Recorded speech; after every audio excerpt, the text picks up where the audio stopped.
Taking a look back at this last simulated game, let's talk a little bit more about what the pitchers were getting themselves into. I believe that pitchers really get themselves into the most trouble by throwing to the hitter's weaknesses or to what the situation of the game dictates rather than throwing to their own capabilities.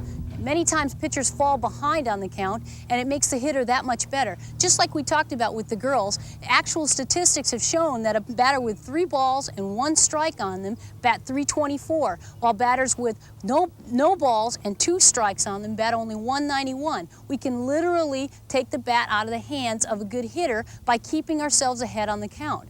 It's also been shown that 80% of all walks occur when the first pitch is a ball. And that tells you the importance of putting that first pitch in there for a strike. Okay?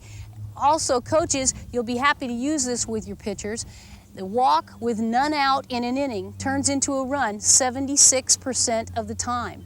Pitchers, we just can't afford to give up walks. It's important that we throw strikes. One of the things you need to remember when thinking about calling a game is that the odds are in your favor. Even a good hitter bats only .300. That means 7 out of 10 times that batter is going to fail.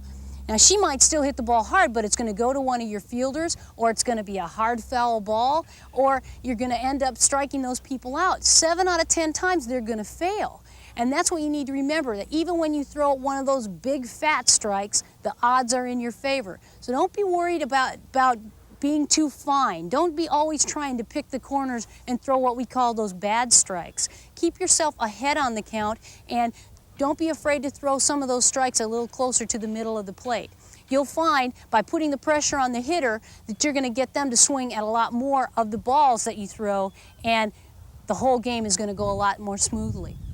Let's review once again some of the things that we need to take into consideration.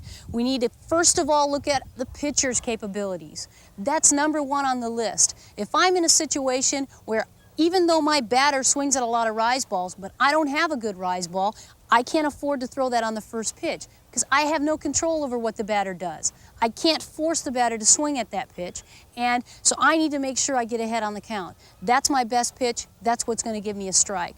I throw my own pitcher's capabilities first. The second thing I look at are what's the batter's capabilities. Okay? Is she a power hitter? Is she a singles hitter? Is she a weak hitter? What types of hitters do we look at to throw changeups to? Many times those power hitters tend to pull the ball. Their timing is way ahead of the pitch. Those are the kind of hitters we want to look at for changeups. The singles hitters, we very often just have to mix our pitches. They're generally some of the best hitters on the team. Those hitters will come up in the number 2, 3, 4, and 5 spots, those singles hitters. They might just poke at the ball. Those are the batters that we just mix pitches to and keep them guessing. The weak hitters are generally behind on the count. We don't want to ever throw them changeups. We have to be careful when we slow the pitch down, and it makes it easier for the weak hitter to hit. The third thing we want to take into consideration when calling a game is the situation of the game. Are the bases loaded? Do we need to keep the ball down? In a bases loaded situation, we can't afford to give up a long fly ball where the batter might be able to hit a long fly ball again, and the runner can score from third base. Okay?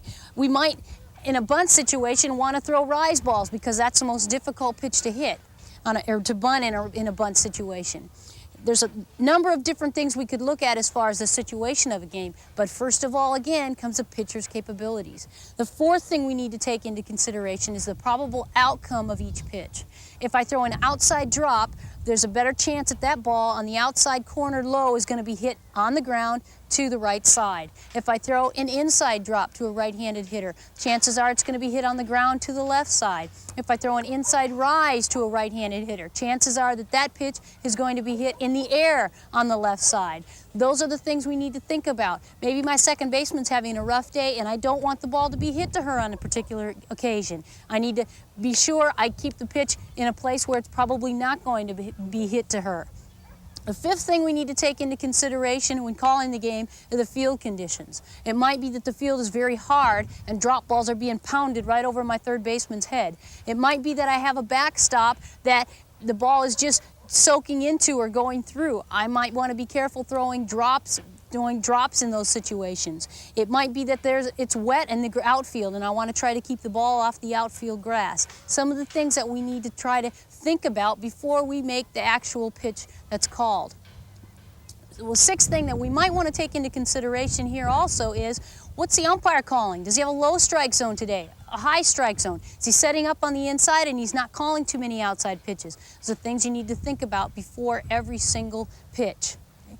Now, the inning is completed and I want to come off the field and I sit in the dugout and all that pregame warm-up and all that preparation we just talked about stops. No, it doesn't. First thing you need to do is we need to put a jacket on. It's very important. It might be a hot sunny day just like this, but the wind is blowing and the wind will tighten up the shoulder right away. So it's mandatory to have some kind of a jacket there.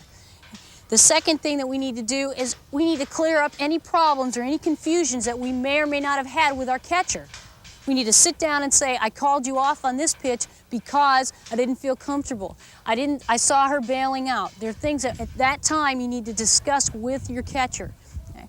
And from then on, sit down and keep yourself involved in the game. Many pitchers do not stay involved in the game and what's going on around them with their teammates, and the way their teammates pull together and pull for the pitcher is very important. Now we just come into the dugout. The inning is completed and we're going to go back out onto the field. We have 5 pitches to get ourselves prepared. This sometimes is a big problem for pitchers because I don't think they take these 5 pitches seriously enough.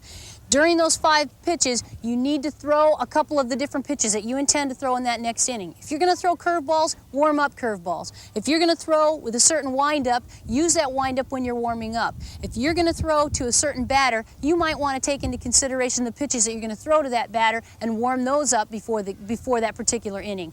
Those 5 pitches are all you have to get yourself prepared, and you may have been sitting in the dugout for 5 or 10 minutes. You need to make sure that you work on specifics when you're getting yourself ready for the next inning.